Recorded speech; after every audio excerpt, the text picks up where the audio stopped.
Hi, welcome to Good News Friday. It's a good weekend. I have nothing planned really. We're gonna visit my dad and my mother. My dad's birthday. He's turning 87 years old, so we're gonna see him on Sunday morning. Looking forward to it. Okay, here's the good news. Sweden. No, I've been nagging about getting the military into the no-go zones of Sweden. Yeah. And I think they are listening to me, because now there is a proposal to do so. This comes from 20 politicians connected to the Conservative Party here in Sweden.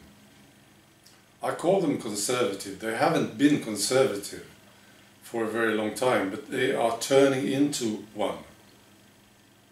Into a conservative party. Really, they are.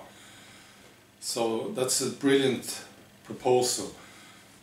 And that's where the military should be, right? That's where you will find the enemy of this nation.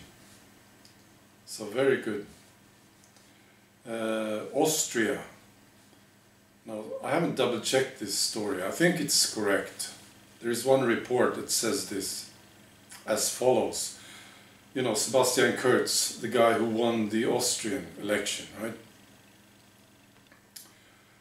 Sebastian Kurz has informed George Soros.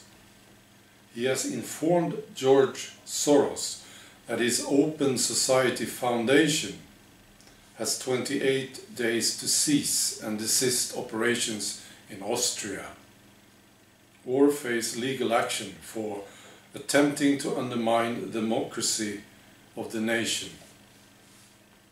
Right. And here's a quote from Sebastian Kurz that I really like. He says, "The people of Austria have rejected the New World Order, and it is my duty and my privilege to uphold their will."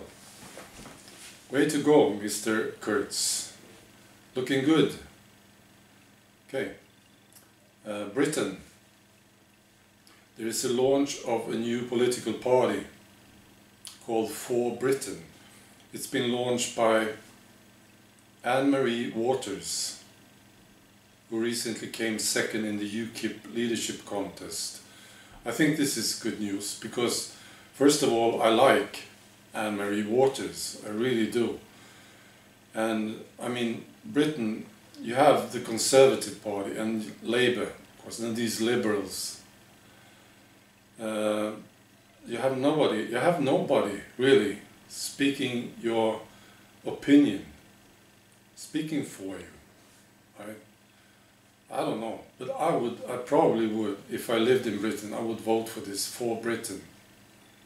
Mainly because I like Anne-Marie Waters, and because of what she's saying, of course. So I think this is good news, yeah.